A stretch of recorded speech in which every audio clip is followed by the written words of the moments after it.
ماشاءاللہ اب میں اردو تقریر کے سلسلے کی آخری کڑی شمشیر علی کو دعوت دیتا ہوں اس شعر کے ساتھ. سبھی تو آ گئے بس اب تیرا ہی انتظار ہے، سبھی تو آ گئے بس اب تیرا ہی انتظار ہے، سماعت تیری خطابت کو یہ مجمع بے قرار ہے.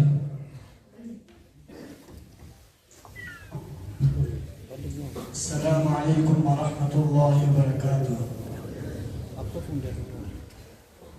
الحمد للہ رب العالمین والصلاة والسلام على من لا نبی بعد.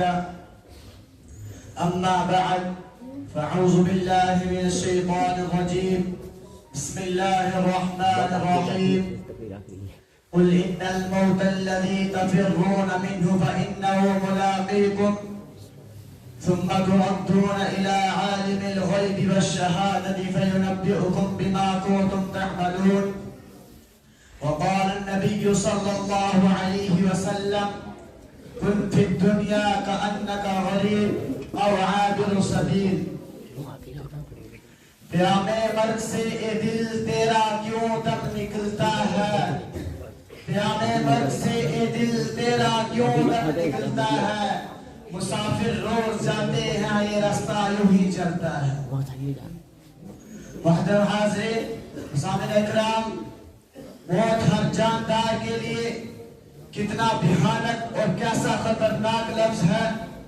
موت سے ہر شخص بھاگتا ہے، بچہ ہو یا جوان، بوڑھا ہو یا بوڑھی، مرد ہو یا عورت، جھونپڑیوں میں رہنے والا ہو یا کوٹھیوں میں، شہروں کا رہنے والا ہو یا دیہاتوں کا، مسافر ہو یا مقیم، موت کے اس طرف گھونٹ کو کوئی پینا گوارا نہیں کرتا. مگر اس کے باوجود بھی موت ہر ایک کے پاس آتی ہے. کبھی تو ماں کی گود میں آتی ہے اور ماں کی آرزوں کو خاک سے ملا کر رکھ دیتی ہے، اور کبھی تو بھرپور جوانی میں آتی ہے اور ہزاروں کی تمناؤں پر پانی پھیر دیتی ہے، اور کبھی بڑھاپے میں آتی ہے. غرض موت ہر ایک کو آتی ہے، بس فرق اتنا ہے کہ آج ان کی اور کل ہماری باری ہے. اسی کو اللہ رب العزت نے قرآن پاک میں اس طرح ارشاد فرمایا قل ان الموت الذي تفرون منه فانه ملاقيكم.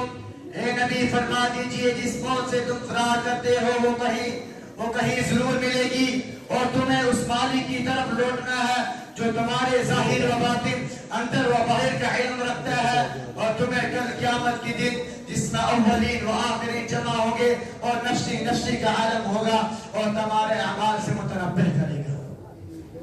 اگر تم نے خدا اور اس کے رسول کی اطاعت میں فرما برداری میں زندگی گزاری تو کل قیامت کے دن نام اعمال تمہارے دائیں ہاتھ میں دیا جائے گا اور فرشتوں سے کہا جائے گا اسے لے جاؤ اور جنت میں داخل کر دو، اور یہ پیغام سنا دو کہ اب تمہیں کبھی بھی موت نہیں آئے گی. اگر تم نے خدا اور اس کے رسول کے قانون کو توڑ کر مخلوق خدا کو تکلیف دینے میں زندگی گزاری، حلال کو حلال حرام کو حرام نہیں سمجھا، رشوت و سود سے اپنے جیب کو بھرا تھا، یتیموں کی دولت پر ڈاکہ زانی کی تھی، تو کل قیامت کے دن ناکامی کا جھنڈا پیچھے کی طرف سے بائیں ہاتھ میں دیا جائے گا اور فرشتوں سے کہا جائے گا اسے لے جاؤ، اسے کم وقت کو لے جاؤ اور جہنم میں اونڈے کو ڈال دو. میرے دوستو، دنیا میں انسان دولت کمانے اور حاصل کرنے کی بڑی کوشش کرتا ہے، راتوں میں جا کر دنوں میں تھکا کر خون پسینہ ایک کر کے جمع کرتا ہے، لیکن انسان کو جب موت آتی ہے اور اس کے روح پرواز کر جاتی ہے تو لوگ اس کی ساری دولت لے لیتے ہیں. اگر اس کے بدن پر کوئی زیور ہوتا ہے خواہ وہ معمولی ہی کیوں نہ ہو، لوگ اسے بھی اتار لیتے ہیں اور اسے اپنی دولت میں سے سوائے کفن کے کچھ حاصل نہیں ہوتا اور لوگ نہلا دھلا کر کفن پہنا کر قبرستان کی طرف چل دیتے ہیں. آج دنیا کی کوئی چیز اس کے ساتھ نہیں ہے، صرف اعمال ہے. خواہ وہ سوچنے کا کام ہے، وہ اعمال جو قبر کی کٹھن گھڑی میں کام آنے والا ہے وہ ہمارے پاس کتنا ہے، وہ آل اولاد، وہ مال و متاع جو اس مشکل وقت میں ہمارا ساتھ چھوڑ دے گا، اس کو ہم جمع کرنے کے لیے کتنے فکر مند ہیں. میرے انیس نے اس کا نقشہ اس طرح کھینچا، کیا کیا دنیا سے صاحب مال گئے، کیا کیا دنیا سے صاحب مال کے نہ دولت سال کی نہ اطفال کے پہنچا تو لہر تک آئے سب لوگ ہمارا اگل گئے تو اعمال گئے. میرے عزیز دوستو آج کا انسان یہ سوچ رہا ہے کہ ابھی جوانی ہے ابھی نوجوانی ہے اس سے کچھ فائدہ اٹھانے دو کہ جب داڑھی پک جائے گی ہم بھی تمہاری طرح نمازیں پڑھ لیا کریں گے روزہ رکھ لیا کریں گے. حالانکہ وہ جانتا نہیں کہ انسان کو موت ماں کی گود میں بھی آ سکتی ہے بھرپور جوانی میں بھی آ سکتی ہے. موت نہ کسی کی جوانی دیکھتی ہے نہ کسی کی حسرت و حیاس دیکھتی ہے. اسی کو اللہ رب العزت نے قرآن کریم میں اس طرح ارشاد فرمایا اذا جاء اجلهم فلا يستأخرون ساعة ولا يستقدمون. جب انسان کو موت آتی ہے نہ ایک گھڑی پیچھے آتی ہے نہ ایک گھڑی آتی ہے.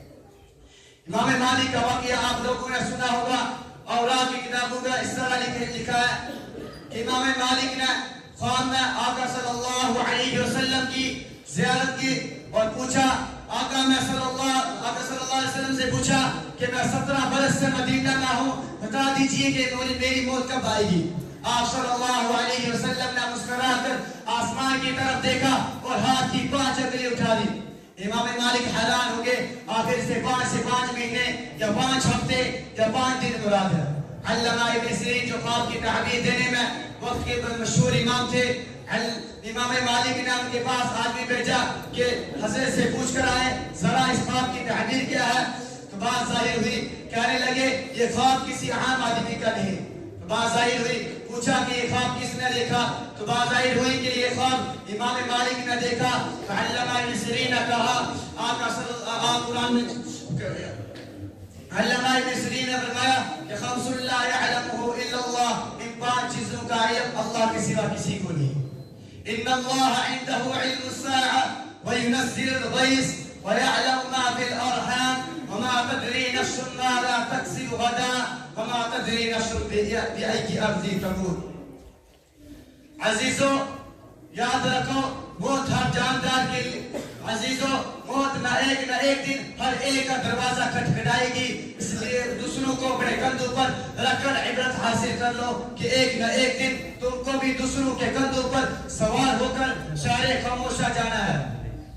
اللہ تبارک تعالی ہمیں اور آپ کو کہنے سننے سے زیادہ